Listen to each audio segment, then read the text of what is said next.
Yesterday on this show, the Minister of Labor and Employment, Senator Chris Ngige, told us about the plans of the federal government in cushioning the effect of the hike in the price of fuel and also tariff of electricity in the country.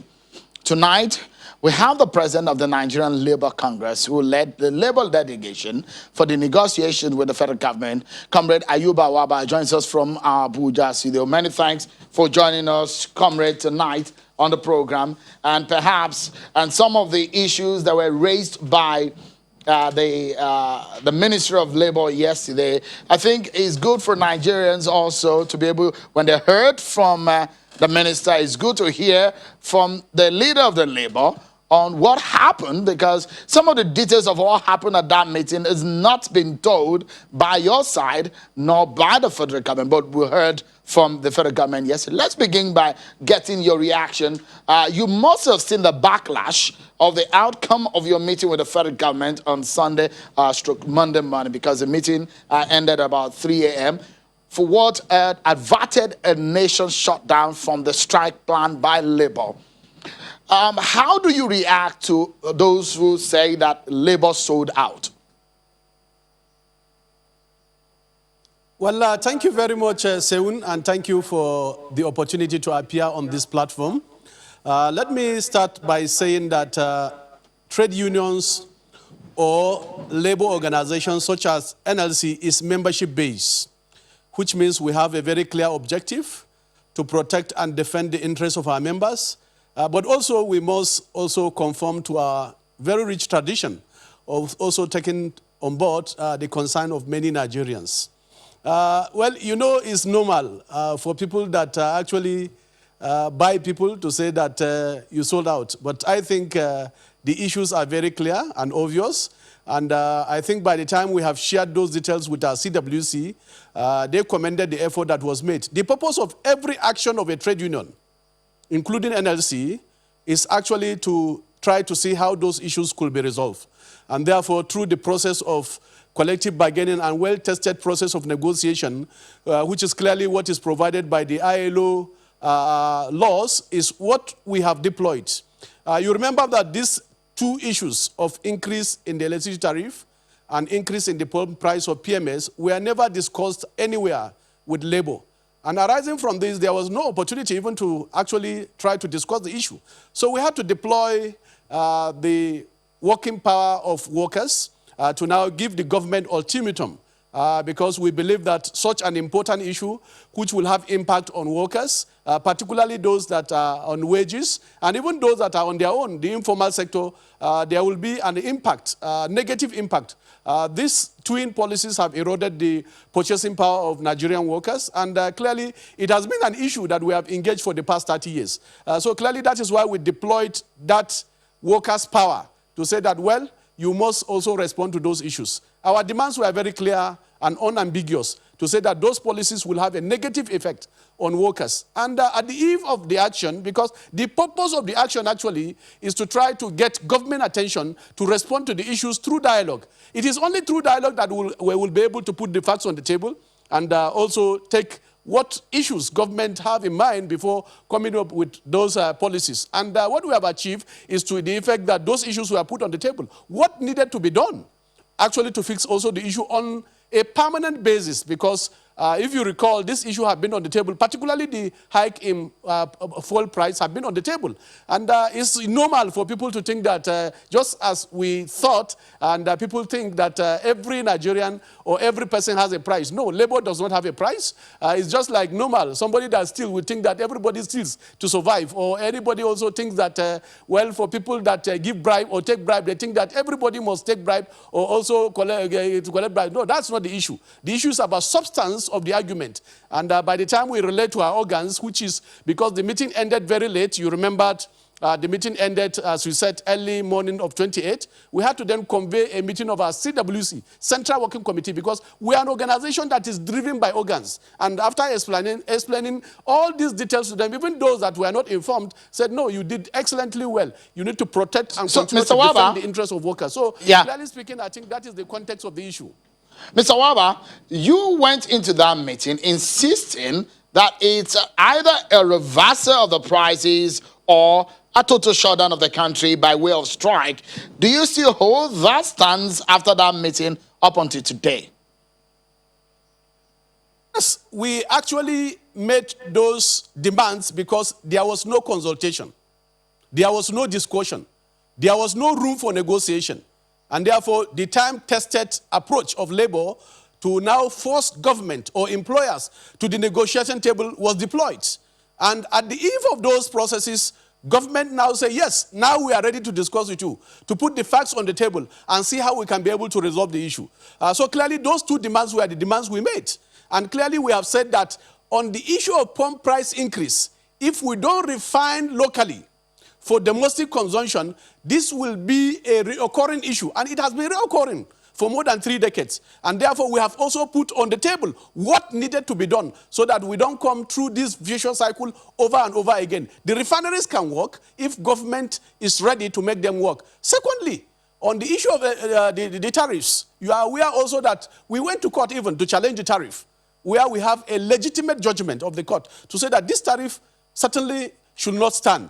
But despite those judgments, those processes went on. And therefore, we said to government that this entire process of privatizing the power sector, which ought to improve power supply, also reduce government spending on this sector, government was able to come up to say that, well, even after privatization, about 1.5 or 1.5 trillion was still committed to the... So it's a failed process of privatization. And we say, how do we get out of this quagmire? Is to review the entire process. And part of what we have gotten at the table is to try to review the process, because the review process was due since 2008. But nobody was willing actually So, Mr. Waba, in essence, so apologies to cut in. Then secondly...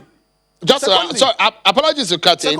In essence, is it a case of the fact that labor has seen the light and you are not going to go for a strike? Because after that meeting, we understand that you are asking for a duration of 2 weeks of ultimatum.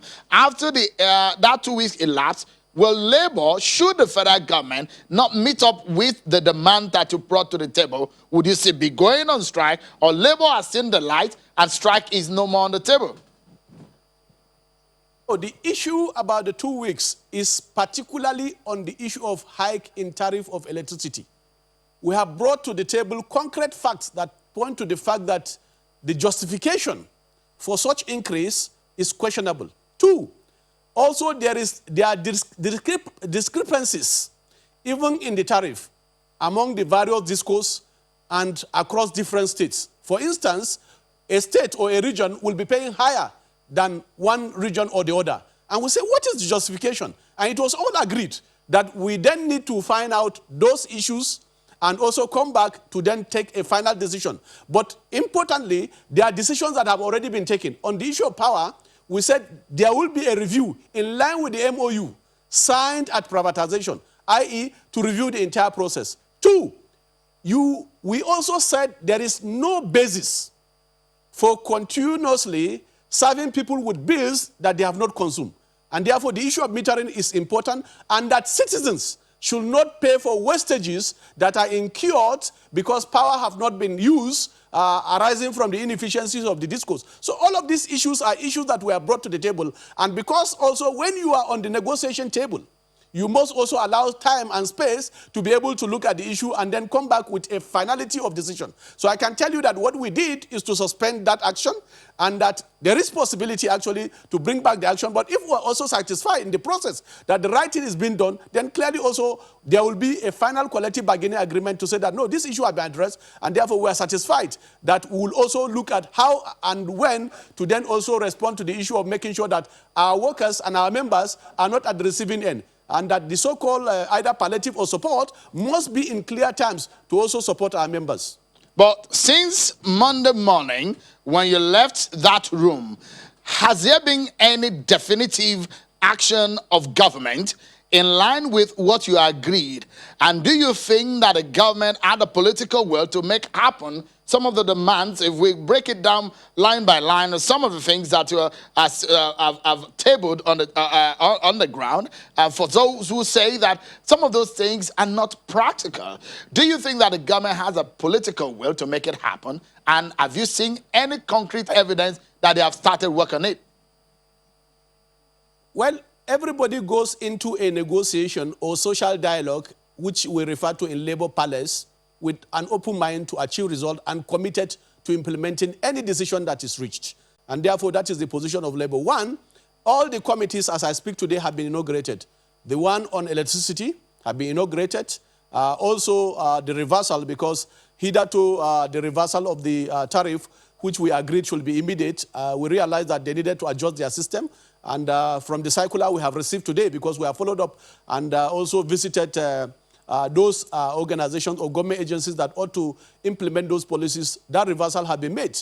And importantly, we have put a standing committee in place, which will also look at the issue of specific palliatives that will also go to our members. People should not forget that the interest of workers, when we discussed in the past the issue of how do we then mitigate the impact of some of those policies, the economic policies, even with COVID-19, you remember that workers did not actually benefit from some of the palliative. And we thought that this is high time because the purchasing power of workers had been eroded by not only the COVID-19, but also these twin policies. And we said, no, clearly also that it should not be business as usual, because part of the challenge that we have had is that most at times commitments will be made and therefore implementation become problematic. But on this one we said no. It will be a standing committee where we can also tell our members, our structures on the process of implementation, and these things are doable. For instance, for the refineries, we say no, let us have a timeline. Let us also hold government accountable. If you say you are delivering on X amount of modular refineries, let us have specific timeline to have them. Because if we don't put these structures, then we are just scratching this problem on the surface. If the decision is only on the basis of importation, then the problem will not be solved. And that's why we have remained on this problem for more than 30 years, because it pays few marketers to import, and then the issue of refining have been left. And that is why even the sectoral unions in the oil and gas and in the power sector are part of the process to ensure now that the things are done rightly, and that there will be timeline actually to find out how those things are delivered. All right, so Mr. Waba, I'm very sure you must have heard some of the criticism coming, especially on the agreement by Labour and the federal government on the issue of refineries. You agreed on a timeline of December 2021 for some of these refineries to work. And some of the critics of Labour had said, look, the refineries refused to work in the last 4 years. And how do you think that it will happen within 1 year? Is that realistic? Well, that is part of the commitment we need to extract from government. That is part of the commitment we had to extract from government. The fact that they have not worked for 4 years does not also mean that they cannot work. Refineries can be fixed, I'm sure of that. And our members from that sector said there are even parts that were imported and they were lying fallow because it pays few more to import than actually to refine locally. So if there is now the commitment between Labour and also forcing government to say, no, we can't go this way. Can we fix the refinery so that we can create jobs, so that we can also benefit from these God-given resources? I think that is the way to go, but not to be fixated to say that, no, it cannot be done. It cannot be done means the problem will continue. And that is the position that we think is necessary. Let me also tell you, Sheun, that as Labour and as NLC, we are very clear in the demands. And that's why we have tried to document it in form of collective bargaining agreement, which is the standard globally. Once you have negotiation, you must make sure that these demands and also the decisions are also documented so that we can follow up the implementation. And it's for all of us to follow up the implementation, but basically that is what Labour will use also to hold government accountable to deliver on the promise and the commitment that have been made. So, in essence, if you wrap up this conversation, Mr. Waba, Labour is satisfied so far. No, I cannot say we are satisfied until we are able to deliver on the agreement that have been reached with timeline. Importantly, I've told you that there will be a standing committee to follow up on the timeline that have been agreed upon on all the issues. And therefore, basically, we will be satisfied when we are able to deliver on all the commitments that have been made by government. For us, we are committed to follow up the process and ensure that the right thing is done. And I think for Nigerians, if they believe that NLC, for now, we are the only mass-based organization that has membership that can also challenge some of those issues. And therefore, we must also continue to work in trust to be able to deliver on those issues, because our objective is very clear. I have also looked at some of the arguments of some of our colleagues. Our argument is not about regime change or about revolution. No, our objective is simple. There are two issues that government put on the table without discussion, and those issues need to be addressed. And therefore, this is our objective. And therefore, we should get it very clear without also mixing it with some of our other colleagues that have their own issues, and they have the right actually to follow up on those issues. But labor, workers, clearly as a pan-Nigerian organization, our interest is very clear and unambiguous, and we'll continue to pursue those issues, including these two issues that have been a very serious challenge so, to Mr. all of Waba, us, including workers. If you can quickly react to this in 30 seconds, how does the labor receive the reaction of those who felt disappointed in the bargaining, and they said they will go ahead with a strike and shutting down the nation with or without labor, that they are going ahead of the strike? In 30 seconds, if you may respond to that. Well, comrades, I can say that every group has a right to either protest or take any action. But for us as an organized body, as I told you, we have a very clear objective. And usually as labor, all issues must end up at the negotiation table through a collective bargaining process where everybody is certain about the conclusion and what responsibility people take. So certainly I think they have a right to do that. They have also a right to raise some of those issues they have raised. But for us, I think we have created that platform to address the issue, and we'll follow up to address the issue.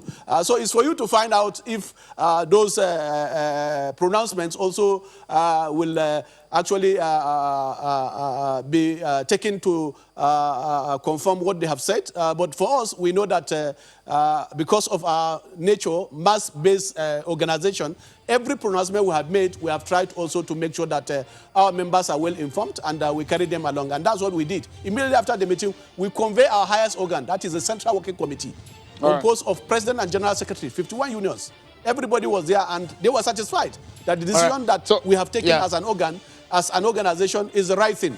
So basically, there are many organizations with also their own issues, and they have the right actually to pursue those issues to its logical conclusion. But we don't want to be diverted. We remain focused, and I want to plead with us because I know many of Nigerians have issues and also challenges which, yes, they want NLC to provide leadership, and will always provide leadership, but they must understand also that we are a structured organization and will do things in the interest of all Nigerians, but also in the interest of our members. So I think they must understand this logic, and that's why we have earned the confidence of many Nigerians. Don't forget, in 2016, NLC was the only organization that was on street when the fuel price was increased from 87 to 145. Difference of how many? 58 naira. Everybody was mocking us to say, you don't know what you are saying. We said no. Those are issues that we have always, in our true tradition, come out actually to respond to those issues. At that time in 2016, no organization, no individual. In fact, people were saying, no, you do allow government to settle and take up those issues. We said, no, this will be a reoccurring issue because the premise for taking the decision is import-driven.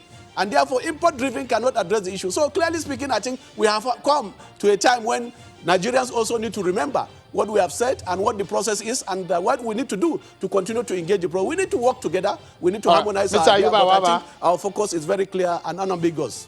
Mr. Ayuba Waba, President of the NLC, we will work closely with you and government to stay on some of the agreement. Outside of you chasing the government and government keeping to its promises, we also as a media and China's television, our duty here is also to be the eye of the people in some of these deals. Thank you so much, Mr. Waba, for talking to us, the President of the Nigerian Labour Congress. Thank you so much. This very credible platform, I thank you immensely. Thank you.